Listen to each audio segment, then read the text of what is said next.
பேஷண்டோட ரிகவரியும் fast. Pain ஏன் கம்மியா இருக்கு? இது மெயினா நீங்க பெயின் பாத்தீங்கன்னா இவ்வளோ பெரிய கட்ல என்ன ஆகும்னா கண்டிப்பா ரிகவரி, அதுக்கப்புறம் அதோட காம்ப்ளிகேஷன்ஸ் அது எல்லாமே ஹெர்னியா ஃபியூச்சர்ல வரலாம். ஸோ இதெல்லாம் இதுல கண்டிப்பா இருக்கவே இருக்காது. They can go home in 24 hours. அதுதான் ரொபாட்டிக்கோட success. So this is what இதான் highlights of robotic surgery. Robotic surgery ஒரு நவீன கருவி. It has actually helped women in advancement in healthcare. அப்படின்னா நம்ம சர்ஜரியோட பிகெஸ்ட் அட்வான்டேஜஸே இந்த ரொபாட்டிக் சிஸ்டம் மூலம் வந்திருக்கு. ரொபாட்டிக்ஸ்னா இந்த ரோபோ ஆப்ரேட் பண்ணணும் கிடையாது. டெஃபினட்டா it is controlled only by the surgeons. எங்களோட அசைவை தான் அது டிரான்ஸ்லேட் ஆகுது பேஷண்டோட ஆப்டமனுக்குள்ளார. நம்பர் 2, இதோட instruments very superior compared to other instruments. இந்த சென்ஸ் இவங்களுக்கு பொறுத்த வரைக்கும் ரத்த குழந்தைங்களாம் ரொம்ப பெருசா இருந்துச்சு. இவ்வளோ பெரிய யூட்ரஸ், அவ்வளோ கட்டிங். அந்த கட்டிங்லாம் எப்படி சர்வைவ் ஆகும்? பெரிய பெரிய ரத்த குழாய்கள், ஒரு ரத்த குழாய்களும் இவ்வளோ திக்கா இருக்கும். அதை மட்டும் இப்ப சாதாரண கருவியால அதை போய் குவாகுலேட் பண்ணி கட் பண்ண முடியாது. அதுக்கு வெசல் சீலர்னு ஒன்று இருக்கு. அதுல போய் கட் பண்ணா பிளட் லாஸே இருக்காது. It's so neat and clean. So அந்த வெசல் சீலரோ யூஸ் பண்ணிட்டு இந்த சர்ஜரிலாம் பண்ணும்போது பெரிய பெரிய ரத்த குழாய்களுக்கு பேஷண்டோட recovery and outcome is better. So இவங்களை பொறுத்த வரைக்கும் இவங்க வந்த காரணம் ஆக்சுவலா எல்லாருக்கும் சிம்டம்ஸ் இருக்காது. ஸோ பெரிய கட்டி இருக்கிறவங்க எல்லாரும் எப்படி வருவாங்கன்னா heavy bleeding, heavy menstrual bleeding, pain. இவங்களுக்கு பெரும்பாலும் இருந்தது ஒன்லி ப்ளோட்டிங், ரைட்? அவங்களுக்கு ஏதோ உபசமா இருக்கு. ஆனா நம்ம தொட்டு பார்க்கும்போது அவங்களோட ஆல்மோஸ்ட் அவங்க நெஞ்சு கிட்ட வரைக்கும் எங்களுக்கு ஃபுல் அப்டாமின்லேயே கட்டி தான் நாங்கள் கை வச்சு பார்க்கும் போதே தெரிஞ்சிச்சு. இதுக்கு ஸ்கேன் கூட தேவையில்லை, ஏன்னா அவ்வளோ பெருசுச்சு. அப்புறம் ஸ்கேன் எடுத்தோம், அப்புறம் எம்ஆர்ஐ எடுத்தோம். எம்ஆர்ஐ ரொம்ப முக்கியம், ஏன்னா நம்ம பக்கத்தில் ஓடுற அந்த யூரேட்டர் அதெல்லாம் இது கம்ப்ரெஷன் கொடுக்குதா இல்லையான்னு பார்க்கறதுக்கு. இவங்களுக்கு 2 யூரேட்டர் மேலேயும் கம்ப்ரெஷன் கொடுத்ததால எங்களோட யூராலஜிஸ்ட் டாக்டர் முருகானந்தம் சார் ஸ்டென்டிங்கும் பண்ணாங்க இவங்களுக்கு. ஏன்னா அப்போதான் we can prevent any damage to the ureters. So இந்த மாதிரி பேஷண்ட்ஸ்க்கு ஃபுல் அப்டாமன் நம்ம உள்ளார போன உடனே I will show you the video also. கொஞ்சம் கூட ஸ்பேஸ் இல்லாம இருந்துச்சு. There was no space. பார்க்கவே ஃபுல் அப்டாமன் ஃபுல்லா வெறும் கட்டிங் மட்டும்தான் இருந்துச்சு, மல்டிபிள் கட்டிங். ஸோ இவங்களை எப்படி அப்ரோச் பண்ணோம்னா ஃபர்ஸ்ட் போய் கொஞ்சம் கட்டிங்ல ஃபர்ஸ்ட் ஃபியூ கட்டிங்ல ரிமூவ் பண்ணிட்டோம். அந்த சைஸ் கம்மியாயிடும். அதுக்கப்புறம் தான் ஹிஸ்டெக்டமி, அப்படின்னா ரிமூவல் ஆஃப் த யூட்ரஸ் பண்ணிட்டு வெளியில வரும். தென் போஸ்ட் ஆப்ரேட்டிவா இவங்க she was doing well. And இந்த மாதிரி பேஷண்ட்ஸ்க்குலாம் we have to tell them open surgeries ரொம்ப கஷ்டம். இவங்களை ரிகவரி கஷ்டமாக இவ்வளோ நிம்மதியாக உட்காந்துட்டு இருக்க மாட்டாங்க. So this is the outcome of robotic surgery. Anything else about robotic பற்றி பேசணும்னா நீங்கள் கேள்வி கேட்ட பிறகு பேசலாம். You want to say anything about robotic surgery? Okay. So and இன்னொன்று, கட்டிங்க யூட்ரஸ்ல மேல் பகுதியிலையும் இருக்கும், கீழ் பகுதியிலையும் இருக்கும். யூஸ்வலாக ஆப்ரேட் பண்ணும்போது பேஷண்ட்ஸ் நம்ம ஓப்பன் சர்ஜரி தலையை கீழே குனிஞ்சு பார்த்து நம்ம ஆப்ரேட் பண்ணுவோம். இந்த கேமரா ஆக்சுவலாக it will flip down and look up. So கீழிருந்து இப்படி மேலே பார்க்குற வியூ இருக்கும். It's like putting our head, நம்ம தலையே உள்ளார போட்டு திரும்பி பார்க்குற அளவுக்கு அந்த மாதிரி ஒரு டெக்னாலஜி. ப்ளஸ் அது 7 degree ஆஃப் மூவ்மெண்ட் அந்த இன்ஸ்ட்ருமெண்ட்ஸ் கொடுக்கும். அந்த இன்ஸ்ட்ருமெண்டோட டிப்பும் பியூட்டிஃபுல்லாக it will rotate. I can circulate our videos of her. So in the surgery மற்ற surgeries எல்லாமே, so that you will know what is the technology behind robotic surgery. So I will ask the patient to talk to you and she will tell you how அவங்க பார்த்தாலே உங்களுக்கு தெரியும் எவ்வளோ பியூட்டிஃபுல்லாக recover ஆயிருக்காங்கன்னு. So yeah, I'll give it to her. Thank you so much, doctor. Actually doctor சொன்ன மாதிரி எனக்கு but over the years எனக்கு ஒரு இன்ஃபுட் இன்டேக்ல கொஞ்சம் டிஃபரன்ஸ் தெரிஞ்சது. என்னால் நிறைய சாப்பிட முடியல. கொஞ்சம் சாப்பிட்டாலே I started feeling full. So அப்போ அதனால கூட வெயிட் லாஸ் இருக்கும்னு சொல்லிட்டு தான் ஐ கேம் ஹியர். ஸோ நான் இங்கே வரதுக்கு முன்னாடி எனக்கு I'm not expose to hospital and அதெல்லாம். எனக்கு நான் ரொம்ப ஹெல்த்தியாக இருந்ததுனால நான் ரொம்ப டாக்டர் அந்த மாதிரி போனதே இல்லை. எனக்கு டாக்டர்ஸ்னாலே ரொம்ப பயம் ஆக்சுவலி. ஸோ ஆக்சுவலி எனக்கு ஏதாவது ஃபீவர், இந்த ஸ்லைட்டாக ஃபீவரிஷாக இருக்குது, இல்லை ஒரு இந்த பாடி பெயின் இருக்குன்னு சொல்லிட்டு என் ஹஸ்பண்ட் கிட்ட ஏதாவது டேப்லெட் கேட்டு என் ஹஸ்பண்ட் வந்து ஒரு டோலோ 650 கொடுத்தா கூட எனக்கு என்ன பெரிய வியாதியா, எதுக்கு டோலோ 650 கொடுக்குறீங்க அப்படின்னு கேட்குற அளவுக்கு நான் ரொம்ப ரொம்ப sensitive to hospital and medicines அந்த மாதிரி. பட் இது வந்ததுக்கு அப்புறம் I thought I should do something. So just கூகுளில் போயிட்டு பெஸ்ட் கைனகாலஜிஸ்ட் நியர் மீ அப்படின்னு போட்டேன். டாக்டர் பத்மபிரியா மேம் பேர் தான் ஃபர்ஸ்ட் வந்தது. ஸோ அதுக்கப்புறம் கூகுள் ரெவ்யூ போய் பார்த்தேன். என்னோட ப்ராப்ளமுக்கு ரிலேட்டடாக எனக்கு தெரிஞ்சது ஃபைப்ராய்ட் தான் இருக்குமோ அப்படிங்கிற மாதிரி. ஸோ அது ரிலேட்டடாக போய் பார்த்தேன், நல்ல ரிவ்யூஸ் வந்திருந்தது. அவ்வளோதான், I didn't have any second thought. We just came here. நாங்கள் வந்து நான் வரத்தையும் எனக்கு இந்த ப்ளோட்டிங் ப்ராப்ளம் தான் இருக்குது அப்படிங்கிற மாதிரி சொல்லி தான் வந்தேன். அதுக்கப்புறம் like 1 by 1 scan, MRI எல்லாம் எடுக்க சொல்லிட்டு they told me like it's big, like immediately you have to get it done அப்படிங்கிற மாதிரி. ஸோ ரொம்ப ரொம்ப பயமா இருந்தது, ஏன்னா அந்த ஹாஸ்பிட்டல் எக்ஸ்போஷர்லாம் ரொம்ப இல்லாததுனால.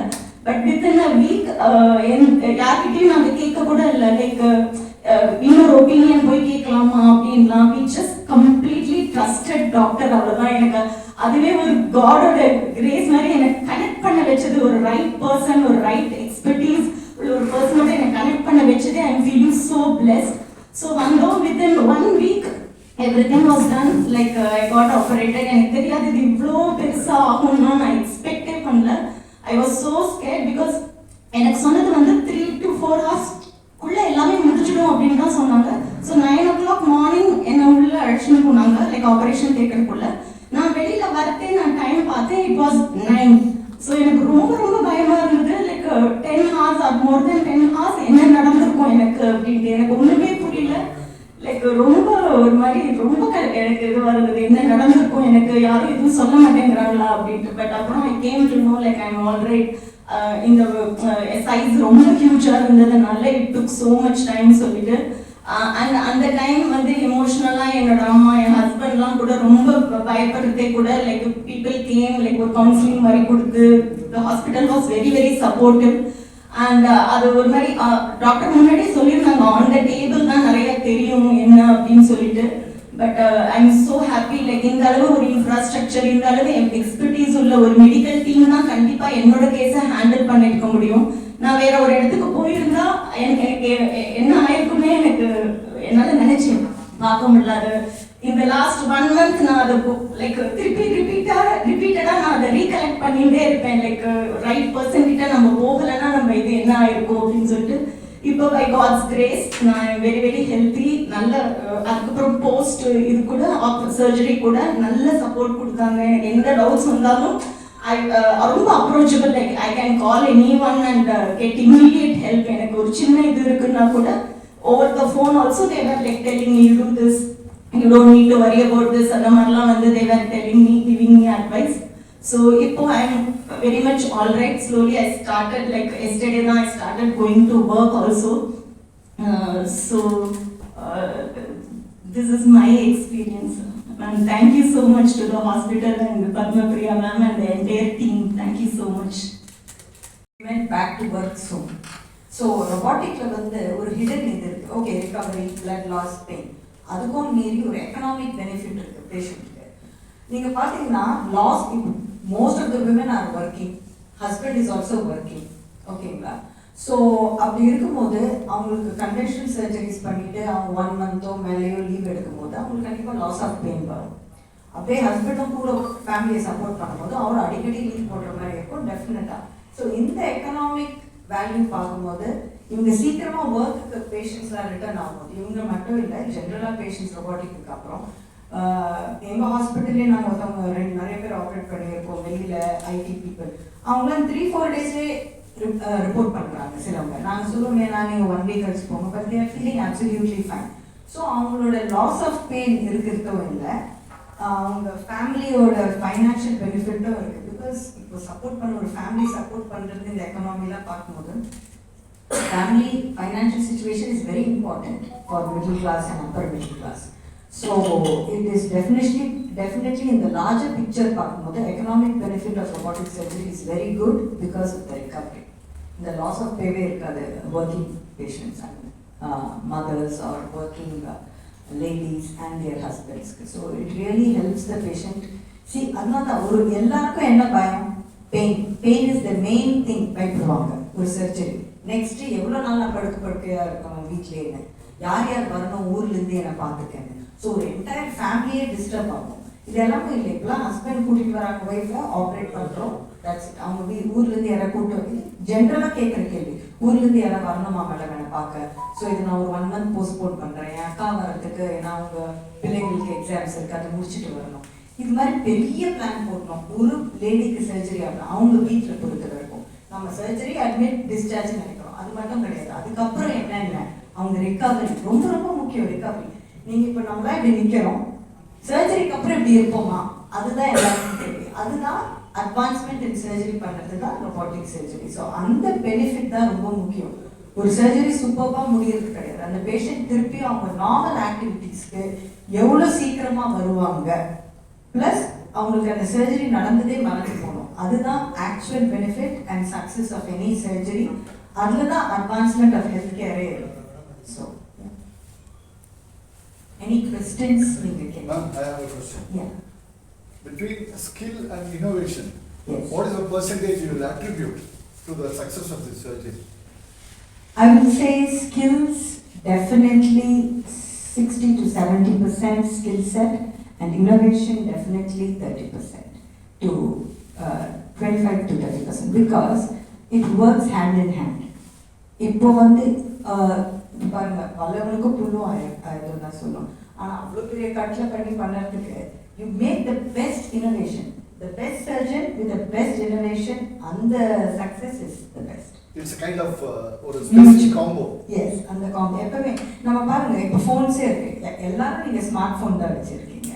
நம்ம அந்த பழைய ஃபோன் ஒன்ஸ் இனோவேஷன்ஸ் டெக்னாலஜியில் ஹேப்பன் ஆகிறா, we should embrace it, we should make use of it to give the best outcome to the patient. So that's where innovation lies. You know, how best you use it to make the patient all right. Now healthcare pedi mattada solranga. So yeah. One more question I have. You said you are resorted to the usage of robotics methodology Yeah. as against conventional method of treating. Yes. The time factor involved, how quick the person could recover, that's one major asset. Actually, see, for her, the surgery per se was only 3.5 hours to 4 hours. That's it. Okay? But after that, her, you know, அவங்கள monitor பண்ணி திருப்பி அவங்கள வந்து ரிகவரியில் 3-4 hours, அதுக்கப்புறம் தான் நாங்கள் வந்து attenders எல்லாரையும் அப்போ தான் பார்க்க வைப்போம். ப்ளஸ் அந்த பெரிய கட்டியே நம்ம வந்து மார்சுலேஷன் பண்ணி எடுக்கிறோம், அதுக்கு தான் டைம் நிறைய எடுத்துச்சு. தவிர surgery per se was short. அவ்வளோ பெரிய கட்டியை நாங்கள் வந்து எப்படி எடுத்தீங்கன்னு நீங்கள் கேட்கணும். So there is a technique call morcellation. So அது வந்து ஒரு small instrument, it will just you know அதை வந்து சின்ன சின்ன பீசஸாக கட் பண்ணி எடுக்கும், புரியுதுங்களா? ஸோ அதுக்கு ஒரு பேக்குலர் போட்டு அதை வந்து எடுக்கணும் சின்ன சின்ன பீசஸாக. So that is what will take time, because நீங்கள் இவ்வளோ பெரிய சர்ஜரி பண்ணிட்டு அந்த கட்டி எடுக்கிறதுக்கு பெரிய இது பண்ண முடியாது. So your question was Between the two methodologies, yes, which is better? Obviously, Yes. using robotics Why is robotics is cost-effective. better is, yes, I'll tell you, the cost effectiveness is the initial robotic cost for the hospital is big, right? இப்போ நீங்க பாத்தீங்கன்னா ஒரு hospital stay என்னென்ன குறிக்குதுன்னா number of days of stay, okay, ICU admissions, ஓகேங்களா, அதுக்கப்புறம் அந்த பேஷண்ட்டோட recovery ஆன பிறகு தான் டிஸ்சார்ஜ் பண்ண முடியும், அண்ட் சர்ஜரிக்கல் காஸ்ட், ஓடி தியேட்டர் காஸ்ட், இதெல்லாமே. இந்த சர்ஜரியை பொறுத்த வரைக்கும் இப்போ நான் இதுவே நான் ஓப்பன் சர்ஜரி பண்ணியிருந்தா அவங்க பல நாள்கள் ஸ்டே பண்ணுற மாதிரி இருக்க வேண்டியதாக இருக்கும். ஸோ அதுதான் நான் சொன்னேன் எக்கனாமிக் அவுட்கம். ஸோ அந்த ஹோலாக பார்த்தீங்கன்னா இவங்க ஒரு 10 நாள் ஹாஸ்பிட்டலே இல்லை ஒரு வாரம் ஹாஸ்பிட்டல் இருக்கிறதும் 2 நாளே டிஸ்சார்ஜ் பண்ணுறதுக்கும் அவங்களுக்கு அந்த டேஸ் ஆஃப் அட்மிஷன் டேஸ் ஒரு நாளைக்கு இவ்வளோ சார்ஜஸ் இருக்குல்ல அது கம்மியாகும். ஸோ பார்க்கும்போது there's not much of a big difference. Of course, இவ்வளோ பெரிய innovation வரும்போது it will come with a price, but not significant price. அதுதான் சொல்கிறேன் நான் உங்களுக்கு. ஸோ கம்பேரிட்டிவ் அவங்களோட கம்ப்ளீட் எக்கனாமிக் வேல்யூ பார்க்கும்போது டெஃபினட்டாக robotic surgery makes them get back to work early and faster discharge. So number of hospital stays கம்மியாகுது. So they don't have to pay for so many days. So the difference in cost is only kind of meager. Yeah, I would say conventional to இவ்ளோ பெரிய கேஸுக்கு difference இருந்திருக்காது. Okay. But small cases-க்கு பாத்தீங்கன்னா anywhere between 50,000 to 75,000 to 1 lakh அந்த மாதிரி தான் இருக்கும். But some people இவ்ளோ பெரிய சர்ஜரிக்கு பார்க்கும்போது இதுதான் பெனிஃபிஷியலா இருக்கு. One more question, if I'm not mistaken. Robotic surgery, as far as the methodology is concerned, to what extent AI had a role to play?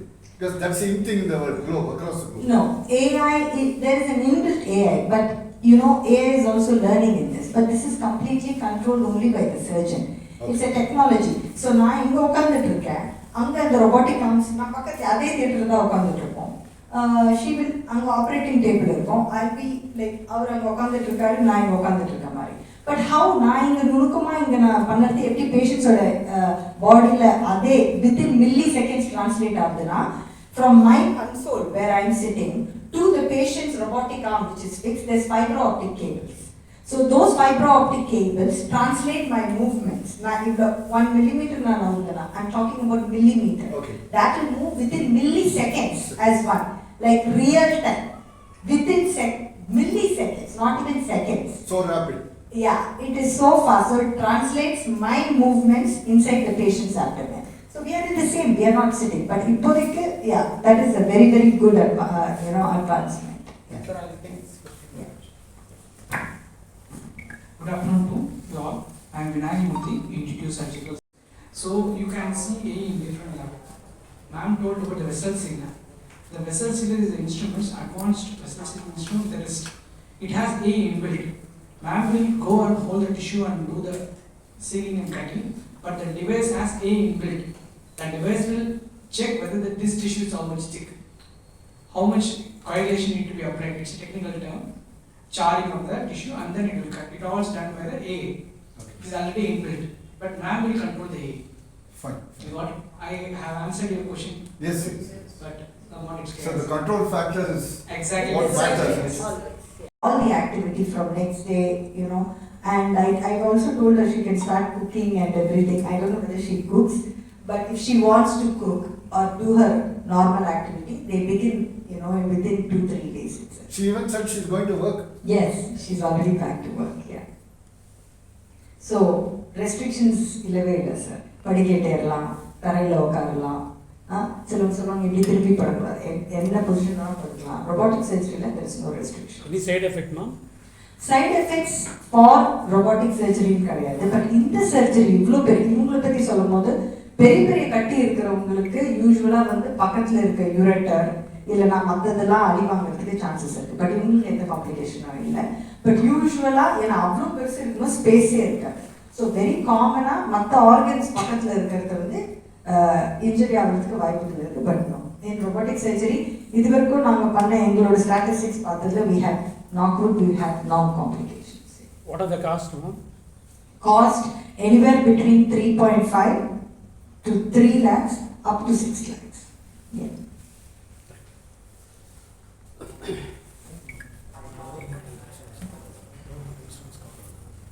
We can stand next to you.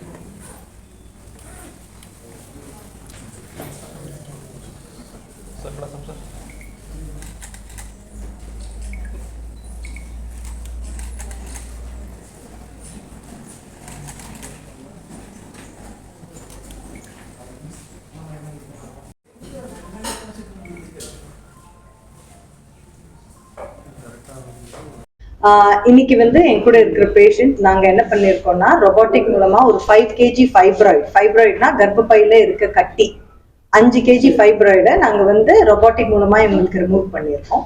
நாங்கள் முதல்ல பண்ணும் போது இது இவ்வளோ பெரிய கட்டின்னு தெரியும், வேன்னு தெரியும். வே பண்ண பிறகுதான் இது 5 kgன்னே தெரிய வந்துச்சு. ஸோ இதை ரொபாட்டிக் மூலமா பண்ணறது வழியா என்ன பெனிஃபிட்ஸ்னா பேஷண்ட்டுக்கு quicker recovery, lesser hospital stay, அதுக்கப்புறம் ஸ்மாலர் இன்சிஷன்ஸ் அண்ட் அவங்க வந்து நார்மல் ஆக்டிவிட்டிக்கு எவ்வளோ சீக்கிரமா வர முடியுமோ வந்துடுவாங்க. அவங்க திருப்பியும் ஒர்க்குக்கு ஆல்ரெடி ஜாயின் பண்ணிட்டாங்க. ஸோ யூஸ்வலாக இந்த மாதிரி பெரிய கட்டிஸ் எல்லாமே ரிமூவ் பண்ணும் போது பெரிய இன்சிஷன் போடணும்னு பெருசா வயிறை வெட்டி பண்ணணும்னு அவசியம் இல்லை. ரொபாட்டிக் மூலமா எடுத்தா இவங்களோட லேடிஸ் எல்லாருக்கும் பெனிஃபிட்ஸ் ரொம்ப அதிகமா இருக்கு in terms of recovery. And அவங்க எல்லாருமே சீக்கிரமாவே அவங்களோட ஒர்க்குக்கு திருப்பி ரிட்டர்ன் ஆகிறதுக்கும் அவங்க ஃபேமிலி ஆக்டிவிட்டீஸ் அண்ட் ஒரு ஹெல்தி லைஃப் ஸ்டைலுக்கு ரிட்டர்ன் ஆகிறதுக்கு இந்த சர்ஜரி எங்களுக்கு ஹெல்ப் பண்ணியிருக்கு. ஸோ இது மூலமா என்ன தெரியுதுன்னா, கட்டிங்க பெருசா இருந்தாலும் we can do it with keyhole surgery. சின்ன சின்ன இன்சிஷன்ஸ் போட்டுட்டு அவங்கள பேஷண்ட்ஸ் ஹெல்ப் பண்ணுறது தான் ஒரு நவீன ஒரு இனோவேஷன் இன் டெக்னாலஜி யூஸ் பண்ணி டாக்டர்ஸ்லாம் இப்போ பண்றோம். So that's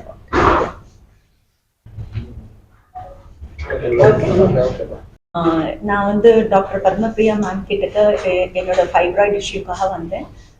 ma'am suggested robotic surgery. So ma'am also explain me அதனால எவ்வளோ பெனிஃபிட்ஸ் இருக்குன்னு சொல்லிட்டு ஆஸ் மேம் எக்ஸ்பிளைன் நிறையா பெனிஃபிட்ஸ் சொன்னாங்க. So we opted for it. இப்போ சர்ஜரி போது கொஞ்சம் பயமா இருந்தாலும் like the very next day itself என்னால் வாக் பண்ண முடிஞ்சது. அஃப்கோர்ஸ் கொஞ்சம் பெயின் இருந்தது. நர்சஸோட சப்போர்ட்டோட என்ன மேம் ப்ராமிஸ் பண்ண மாதிரியே நெக்ஸ்ட் டேவே என்னை வாக் பண்ண வச்சாங்க. அதுக்கப்புறம் கூட போஸ்ட் சர்ஜரி கூட லைக் ரொம்ப ஒன்றும் ரெஸ்ட்ரிக்ஷன்ஸ் அந்த மாதிரிலாம் இல்லை. I can be normal. Like என்னோட டே டு டே ஆக்டிவிட்டீஸ் எல்லாம் நானே பார்த்துக்கிற அளவுக்கு எனக்கு ஹெல்ப் இருந்தது. ஸோ எனக்கு அந்த ஒரு எந்த இஷ்யூஸும் இல்லை. இப்போ வந்து ரீசெண்டாக நான் என்னோட ஒர்க்கும் ஜாயின் பண்ணி I have started going for my job also. So ரொம்ப ஸ்மூத்தாக இருந்தது. எனக்கு அஃப்கோர்ஸ் எந்த பெயினுமே இல்லை. ஆக்சுவலி பார்த்தா அந்த பெயின் எதுவுமே எனக்கு இல்லை. ரொம்ப நார்மல். சில சமயம் எனக்கு மறந்து கூட போயிடும். எக்ஸப்ட் ஃபார் தட் அந்த emotional stress that I went through because of my personal reason. அது மட்டும்தான் இருந்ததே தவிர ஃபிசிக்கலாக பார்த்தா எனக்கு எந்த பெயினும் இல்லை. I was very normal. 1 வீக்லயே கொஞ்சம் வாக்கிங் போகிறது அந்த மாதிரி எல்லாமே ஐ ஸ்டார்டட் டூயிங். ஸோ இப்போ ஒர்க்கும் ஜாயின் பண்ணியாச்சு. So I am getting back to my normal life thanks to Padmapriya ma'am and the entire team and the hospital. இந்த ரொபோட்டிக் சிஸ்டம் நாங்கள் யூஸ் பண்ணுறது வந்து டாவின்சி XI. இது வந்து one of the best system in the world. So நிறைய robots இருக்கிறதுல இது most advance system. And இது எல்லாமே இந்த சர்ஜரிஸ்லாம் இன்சூரன்ஸ் கவரேஜும் இருக்கு. ஸோ இன்சூரன்ஸ் நல்லாவே ஹெல்ப் பண்றாங்க. இன்சூரன்ஸ் கவர்மெண்ட் இன்சூரன்ஸ் இது கவர்மெண்ட் காலேஜஸ்லேயே இருக்கு. கவர்மெண்ட் இன்சூரன்ஸ் பற்றி I don't think I know much about it. எங்களுக்கு தெரியல. பட் இது வந்து ஓமம்திரார்ல இருக்கு, ஹாஸ்பிட்டல்லையும் இருக்கு, கவர்மெண்ட் ஹாஸ்பிட்டல்ஸ் இருக்கு, ஜிப்மர்ல இருக்கு. ஸோ ஈவன் புவர் பேஷண்ட்ஸ்க்கு கூட சப்போஸ் அன்அஃபோர்டபுள் பேஷண்ட்ஸ்க்கு கண்டிப்பா வந்து நீங்க ஓமம்திரார் போனாங்கன்னா ரொபோட்டிக் பண்றாங்க. Okay, thank you.